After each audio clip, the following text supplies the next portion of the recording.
आज हम लोग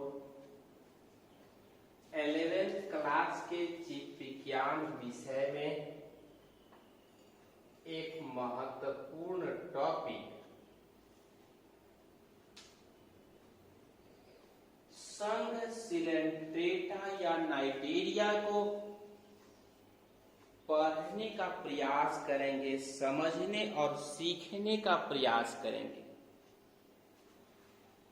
इसमें पढ़ेंगे कि सिलेंट्रेटा क्या है, इस सिलेंट्रेटा के महत्वपूर्ण अभिलाक्षणिक गुण क्या है,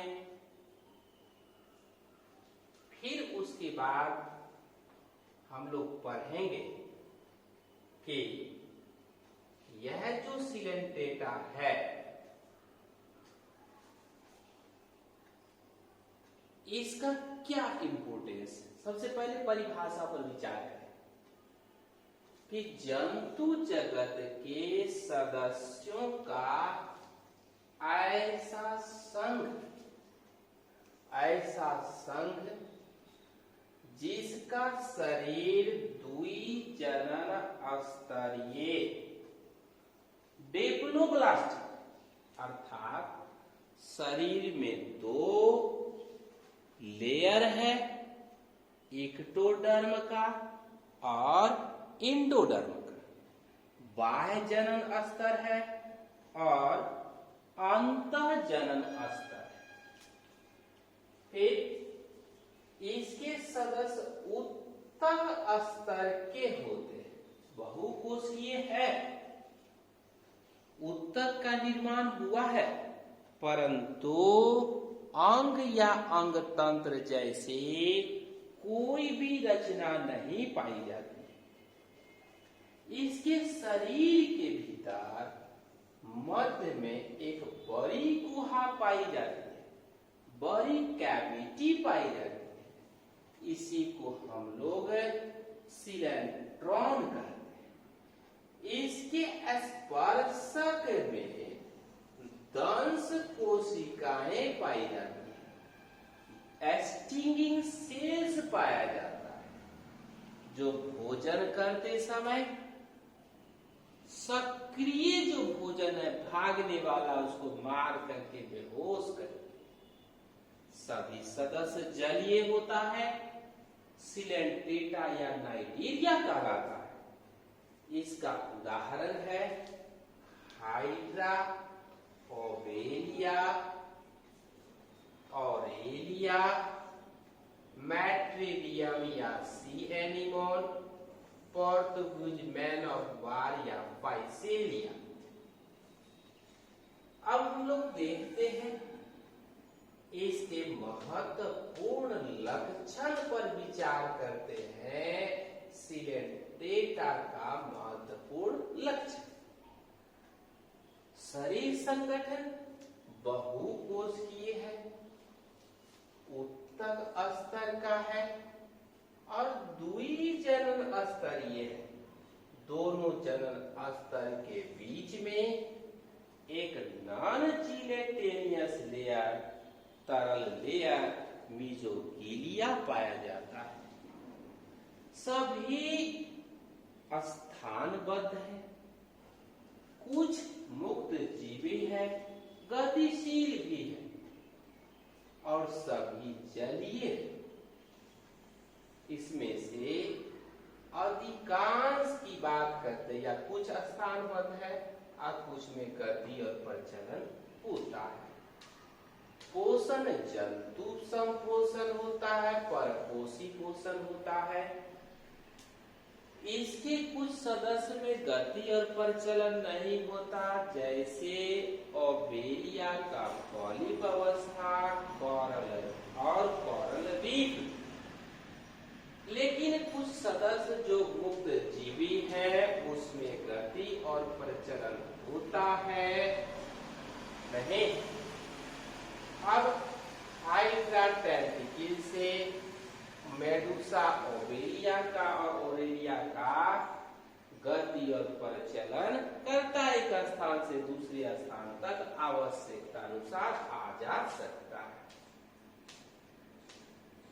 ये सभी जलीय होते हैं। जल में घुले हुए ऑक्सीजन से सांस लेता है नहीं। उसके बाद तंत्रिका तंत्र का निर्माण भी पहली बार इसमें हुआ है। आप जानते हैं प्रजनन की बात करते हैं तो ये हाइड्रा से प्रजनन है। इसके बहुत से सदस्यों में जनन जो होता है इसके द्वारा लैंगिक जनन होता है। नर और मादा पाई जाती है। नर में टेस्टिस है, मादा में अंडाशय है। टेस्टिस में शुक्राणु बनता है, अंडाशय में अंडाणु बनता है। निषेचन के बाद जायगोट बनता है, उससे भ्रूण का निर्माण होता है और भ्रूण से शिशु का निर्माण हो जाता है। तब हम बात करते हैं इसके महत्व की बात करते हैं। सिलेंट्रेटा के सदस्य के महत्व की बात करते हैं तो हम पाते हैं कि यह जलीय जीवों का भोजन और सुरक्षित आवास प्रदान करता है। फाइसेलिया को पोर्टुगीज मैन ऑफ वार कहते हैं। मनुष्य पर हमला करता है। कोरल रीफ का निर्माण होता है। ऑस्ट्रेलिया का जो ग्रेट बैरियर रीफ है, प्रवाल भित्ति है, इसी के सदस्यों से बना है और इससे कोरल झील का निर्माण होता है समुद्र में। तो इस प्रकार यह जो सदस्य सिलेंट्रेटा या नाइटेरिया का है काफी महत्वपूर्ण है। मतलब स्टिंगिंग सेल्स का पाया जाना, शरीर के भीतर एक बहुत बड़ी गुहा सिलेंट्रोन का पाया जाना इसका महत्वपूर्ण लक्षण है। और महान दीवार जो ऑस्ट्रेलिया की है, ग्रेट बैरियर रीफ है, इसी सिलेंट्रेटा के सदस्यों से निर्मित हुआ है, बना है। जैसा कि आप देखते हैं कि समुद्र में जब कोरल के सदस्य अपना कॉलोनी बनाने लगता है तो कॉलोनी बनने से प्रवाल भित्ति का निर्माण होने लगता है। प्रवाल भित्ति धीरे धीरे जल की रफ्तार को कम कर देती है और एक बड़े झील का शक्ल रूप धारण कर लेती है।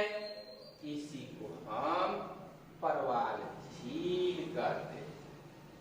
और प्रवाल झील का जो निर्माण है इसी के सदस्यों से होता है। अब हम बात करते हैं इसके उदाहरण पर। तो जैसा कि आप जान रहे हैं इसके उदाहरण में इस सबसे जाना पहचाना सुपरिचित सदस्य हाइड्रा का है। उसके बाद दूसरा सदस्य ओबेलिया का है, कॉलोनी बना करके रहता है। इसकी दो अवस्था है, पॉलिप अवस्था और मेडूसा अवस्था।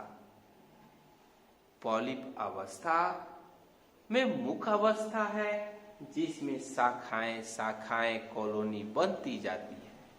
मेडूसा अवस्था छाते के समान होता है, उसमें टेंटिकल्स पाया जाता है और यह पानी में तैरता रहता है। यह इसकी लैंगिक अवस्था है।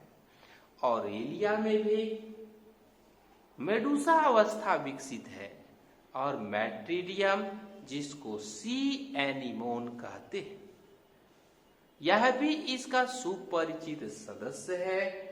और इसका एक और सदस्य जो फाइसेलिया है, इसको पोर्तुगीज मैन ऑफ बार कहते हैं क्योंकि समुद्र में अपने टेंटिकल्स या स्पर्श की सहायता से मनुष्य पर हमला भी करता है।